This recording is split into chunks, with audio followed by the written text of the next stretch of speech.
warahmatullahi wabarakatuh. Perkenalkan, nama saya Vila Ibrahim, kelas 2C semester 3. Di sini saya akan menjawab beberapa soal mengenai tugas UTS saya. Saya akan membacakan soal nomor 1. Aribeter unik dari produktif merupakan bagian dari sifat bahasa. Jelaskan menurut Anda ketiga sifat bahasa tersebut dan disertai contohnya. Di sini saya akan menjawab jawaban nomor 1. Di sini saya mengambil 3 bahasa, yaitu pertama, bahasa merupakan sebuah bentuk tidak sifat aribeter karena tidak adanya sebuah bentuk dari hubungan wajib yang dimana terbentuk dari sebuah lembaga bahasa dimana kemudian akan terwujud. Yang kedua, bahasa merupakan sebuah makna. Hal itu dikarenakan sebuah bahasa akan dianggap sebagai alat untuk melakukan penyampaian. Contohnya seperti pesan, konsep, dan serta pemikiran. Yang ketiga, bahasa adalah alat. Hal itu dikarenakan bahasa sebagai sebuah alat komunikasi. Contohnya adalah teleponan. Dan selanjutnya nomor 2, soal jelaskan menurut Anda mengapa bahasa Melayu disebut sebagai cikal bahasa Indonesia.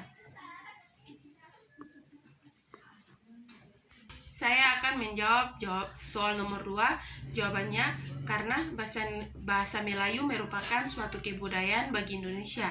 Selain itu, juga penggunaan bahasa Indonesia sangatlah mudah, sehingga bahasa Melayu dianggap sangat penting di bidang atau kegiatan di Indonesia pada masa lalu. Oke, baik, sekarang lanjut soal ketiga. Jelaskan secara singkat kedudukan dan fungsi bahasa Indonesia. Jawaban nomor 3, kedudukan sebagai bahasa persatuan, fungsinya alat berhubungan. Kedudukan bahasa nasional, fungsinya lambang identitas nasional. Yang ketiga, kedudukan bahasa negara, fungsinya alat pemersatuan bangsa. Ya, langsung saja lanjut ke soal keempat. Sebutkan dan jelaskan masing-masing 3 karakteristik dan ragam bahasa Indonesia disertai contohnya masing-masing. Saya akan menjawab soal nomor 4. Jawabannya di sini ada 3 ragam bahasa. Yang pertama, ragam tulis. Dalam menggunakan ragam bahasa baku tulis, maka kalimat yang diungkapkannya tidak ditunjuk oleh situasi pemakaian. Contohnya seperti saya sudah membaca buku itu. Yang kedua, ragam bahasa Indonesia berdasarkan cara tanda penturut. Berdasarkan cara penutur, ragam bahasa Indonesia terdiri dari beberapa ragam, diantaranya adalah sebagai berikut. Contohnya, gue udah baca buku ini. Yang ketiga, ragam bahasa Indonesia berdasarkan topik pembicaraan. Berdasarkan topik pembicaraan, ragam bahasa terdiri dari beberapa ragam sebagai berikut. Contohnya seperti dia dihukum karena melakukan tindakan pidana. Itu contohnya seperti ragam hukum.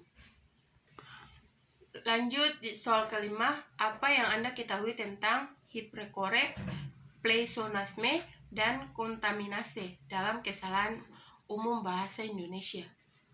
Oke, baik, saya akan menjawab soal nomor 5. Yang pertama, hiperkorek.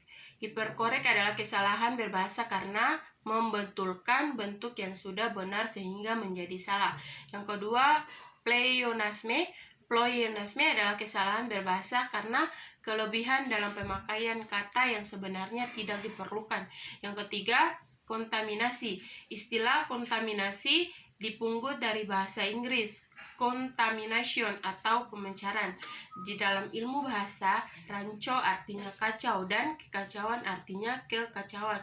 Yang dimaksud kacau ialah susunan unsur bahasa Indonesia yang tidak tepat seperti morfem dan kata.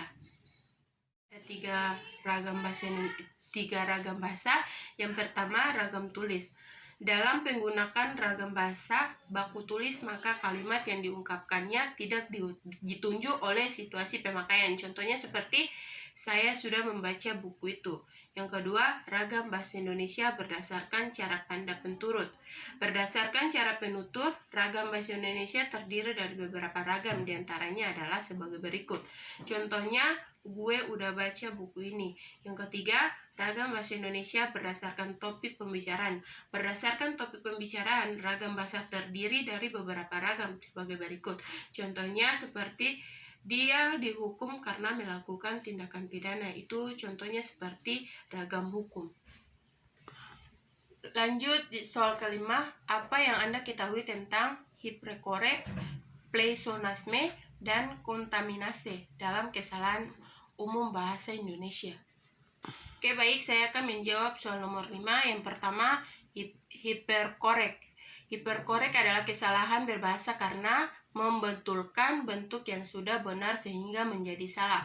Yang kedua, pleonasme. Pleonasme adalah kesalahan berbahasa karena kelebihan dalam pemakaian kata yang sebenarnya tidak diperlukan. Yang ketiga, kontaminasi. Istilah kontaminasi dipungut dari bahasa Inggris, contamination atau pemencaran. Di dalam ilmu bahasa, ranco artinya kacau dan kekacauan artinya kekacauan. Yang dimaksud kacau ialah susunan unsur bahasa Indonesia yang tidak tepat seperti morfem dan kata. Itu mungkin video singkat dari saya mengenai tentang tugas UTS saya. Semoga bisa bermanfaat di semua orang. Lebih dan kurangnya saya mohon maaf. Wabillahi taufiq wal hidayah. Wassalamualaikum warahmatullahi wabarakatuh.